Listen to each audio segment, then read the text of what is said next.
thank you so much to the Indigo Well and to the fantastic team here working so hard to bring us all together.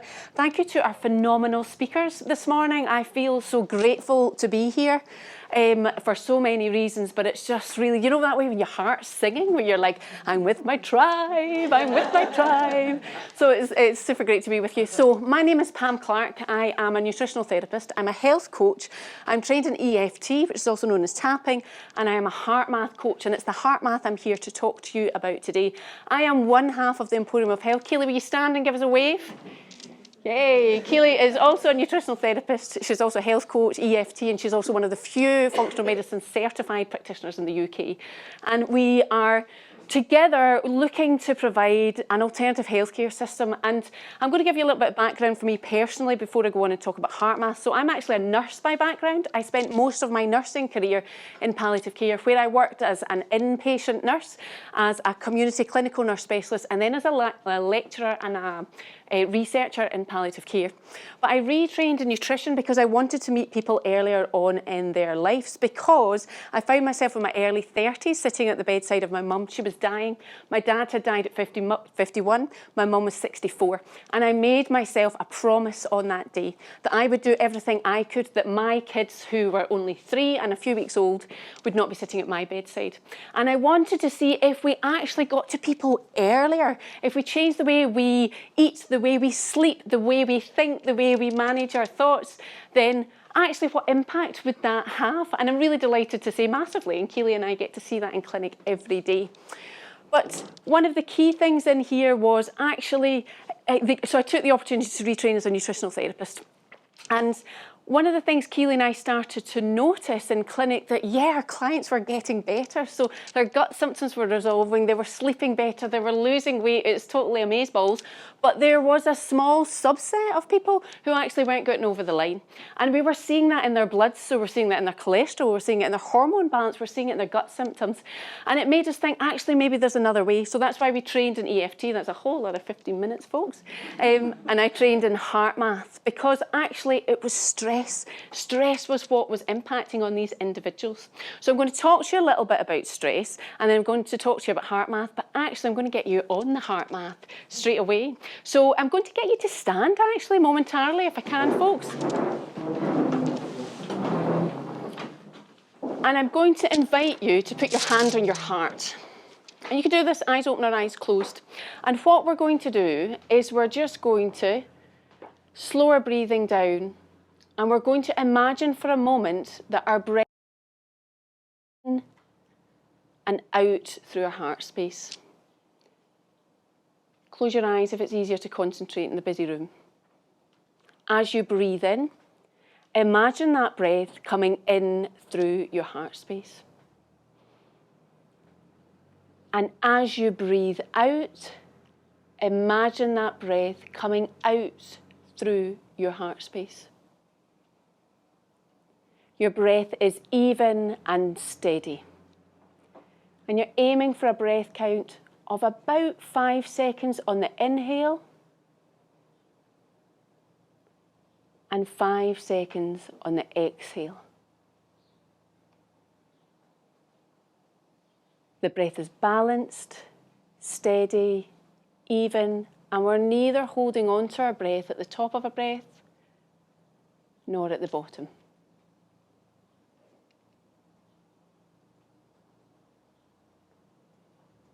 Beautiful. I'll invite you to sit down, guys, please. So what we just did together there, oh, that's quite loud. What we just did together there was what's called heart-focused breathing. And one of the reasons I was particularly interested in heart math is I'm a bit of a dweeb and I like to study and I like if it's got research. And Heart Math Institute in the US have over 30 years of research, over 300 different papers looking at the impact of heart math on wellness, on depression, on anxiety, on a whole host of different things. And what we know is actually the heart is much more complex than we give it credit for. There's actually more signals, more messaging coming from the heart to the brain than from the brain to the heart. In fact, the heart has tiny little neurons that have both short and long-term memory, and they are communicating with our brain. And I think that's absolutely fascinating. A fetus in our mother's womb, actually the heart is created before the brain. So the heart is created and beats before the brain. And a mother, her brain waves can correlate with the fetus's heart rate. It's absolutely fascinating. And actually, when you think about it, common sense, we think about we're heart-based practitioners here, aren't we? You live with your heart. It makes sense. So that's why it's heart math and not big toe math. Although I think maybe there's a little break in the market there if people want to give that a little bash. So I'm going to talk to you about stress, because actually what brought us on to heart math was in fact the stress. So if you have a little look at your card here, and I'm going to invite you to look at the top and the bottom where it's got sympathetic and it's got parasympathetic. So that's our nervous system. And the other terms you might hear that being talked about is our fight, flight or freeze, or our rest and digest. So the top is our fight, flight or freeze. Now in the Western world, we'll actually spend a lot of time in fight, flight or freeze. And what that is challenging for us for a number of different ways. I often say to my clients, we have old tech in a brand new world. And actually it was super useful for us to be able to flee from a predator or find a space of shelter when we were nomadic. But actually now in the Western world, we basically wake in the morning and remind ourselves why we're stressed. And then across the day, it's the text message that comes in, it's the Facebook post, it's the email, it's the fuel bills. And what that's doing is putting us into fight or flight. And that is challenging because what that's doing is increasing our stress hormones. So particularly cortisol. And that's problematic because of what happens in our body when we're in fight, flight or freeze. Because what happens is our blood pressure elevates, our pulse increases and our blood thickens. So you don't really need to be the world's leading cardiologist to figure out that might not be great for long-term health. The other thing that happens is going on in our brain, and what happens is there's bits of our brain that become more lit up and other bits that are less activated. So the stress centres in the brain are more lit up, and that's so that we're ready to get into action and flee or fight from whatever we see as the potential stressor.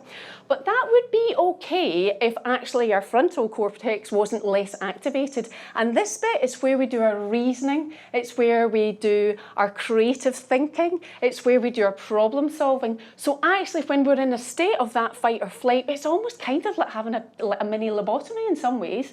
And actually some studies show elevated cortisol can reduce your IQ by something like 20%. So at a time where you need to be more switched on, more ready to take action, you're actually functioning less well. It can affect our memory, it can affect our focus. So actually for those as business owners in the different corporate organisations, I don't know about you, but having staff that are more creative, more able to problem solve, more able to think more broadly, surely is better for business, but also better for us as individuals. One study that looked at looking at stress amongst women, it was equivalent of 10 years off their life. So having a prolonged stress was equivalent of losing 10 years of your life. So you would die 10 years early. It's really significant. In COVID times, and one of the studies that looked at cross-sectional across hospitals of those people very unwell or dying very sadly of COVID, there were 3 major factors, 2 of which you'll be familiar with. So that was being significantly overweight, having diabetes, and fear, experiencing the feeling of fear. Now, actually, when you look at this slide here, this little postcard here again, what you're seeing on the left-hand side, I want you to focus on the red jaggedy line. That's actually a heart rhythm. That's an incoherent heart rhythm. That's where we are when we're in fight, flight or freeze, and we'll be experiencing these emotions. So top left, the anger, the panic, the frustration, high heart rate, high levels of cortisol. Bottom left is low heart rate, but still high levels of cortisol. So that's the depression, the anxiety, the low mood. And so over the right-hand side, in comparison, the green line, you'll see that's balance, that's in flow, that's a coherent state. And what we talk about in heart math, what we're aiming for is coherence. Because when we're in a coherent state, we're thinking clearly, we've got the problem solving, we're in a good space. And you will notice top right is that excitement, that joy, that pride. Hopefully the guys that have been involved in this event today are feeling that with all that they've achieved. And down the bottom is where we'll have a lower heart rate, but we're feeling that love, that compassion. You might feel it after a yoga session or after sound bath that we're going to hear about shortly. So actually what we can do with heart math techniques is we can actually hack into the system.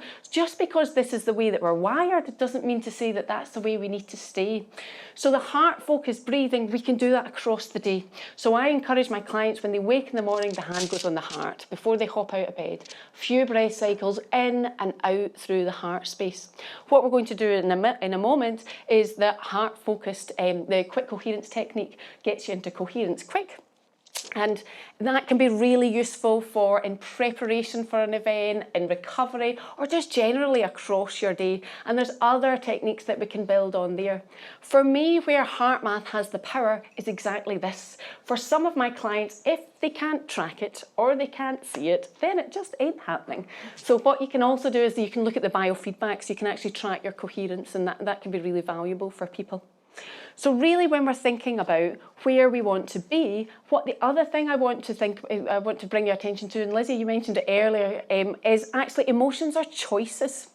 So life is real and life is raw, and sometimes things are really challenging. It's not a matter of pretending it's not happening. Trust me, I spent over 14 years in palliative care, over 20 years in nursing. Nobody ever went to their grave saying, I wish I'd loved less. I wish I'd been, more of a horror chop to the people around me. They said, you know what? I wish I'd loved more. I wish I'd shown more compassion. I wish I'd had greater balance.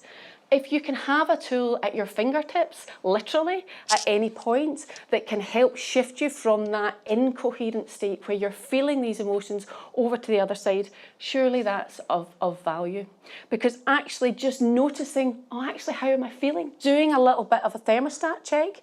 How am I feeling in this moment? And how would I like to be? I'm about to have a difficult conversation. I'm about to go into a challenging meeting. I'm about to present. How would I like to feel? Do I want to feel excited? Do I want to feel that dread of fear? So what I'd like to do with you now is to go through the quick coherence technique with you. And also what I would invite you to do is please take this card away with you. There's also one in your bag, and show it to someone else. Have a conversation about it and ask yourself, do a little check-in at the beginning and the end of the day, and just ask yourself, where am I on the grid?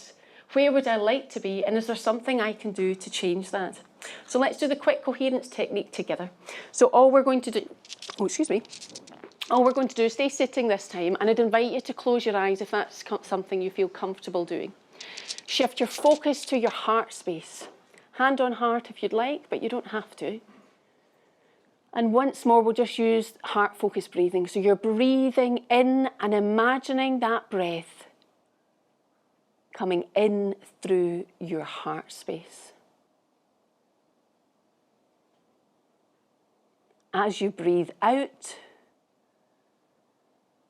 imagine that breath coming out through your heart space. Your breath is even and steady,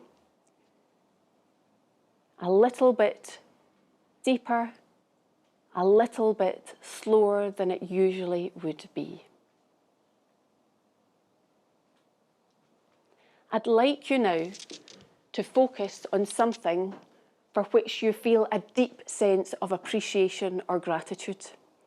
It can be a person, it can be a place, it can be something as simple as a spring sunshine, or indeed this event today.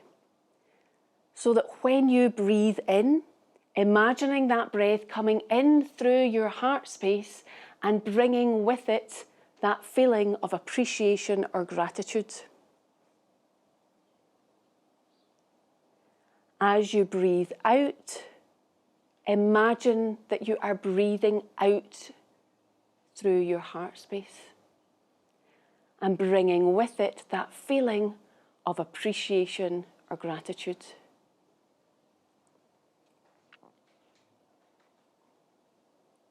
Continue to breathe in this way, at your own pace, in your own time. With every breath in, recalling that person, that place, that event for which you feel a deep sense of appreciation or gratitude.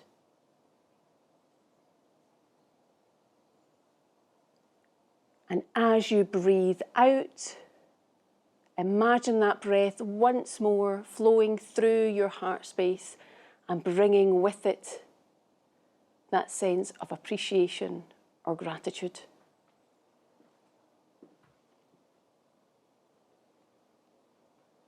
On your next breath cycle, again breathing in that feeling of appreciation and gratitude into and for yourself.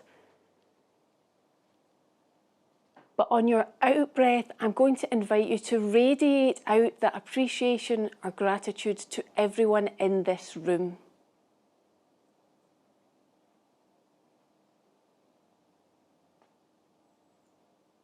And when you're breathing in, into and for yourself, that feeling of appreciation or gratitude. And the out breath once more, that appreciation or gratitude for everyone in this room, for every single person who's travelled here today, for everyone and everything that's brought us here in this beautiful space. And once more, that breath into and for yourself. And when you're ready, open your eyes. So thank you for joining me in that practice. That is a tiny little taste of the heart math. There's so much more that we can do with it. So as I said, Keil and I use it with our one-to-one practice within our programmes. We use it within our membership and our community. On a regular basis, we have live heart math sessions, and we use it within our corporate sessions as well. And I'd be so delighted to have further conversations with you with regarding to bringing heart math into our lives. I spent most of my nursing career with people who had significant health conditions, life-limiting diseases, and I really strongly believe with all my heart, I'm hugely passionate about what I do, and I make no apology for that, because I know that everyone has a gift to bring to this world, and sometimes that gift's really obvious, and sometimes it's more subtle. But I would be delighted to support you or any people you love and care about in helping them really realise that gift. And please, people, go about your day, take your love and your compassion and your appreciation with you, and then send it out to the world, because we need it now more than ever. It's been my great delight to be with you this afternoon, or just before this morning. Yeah, thank you again so much for everybody for creating the event today. Thank you.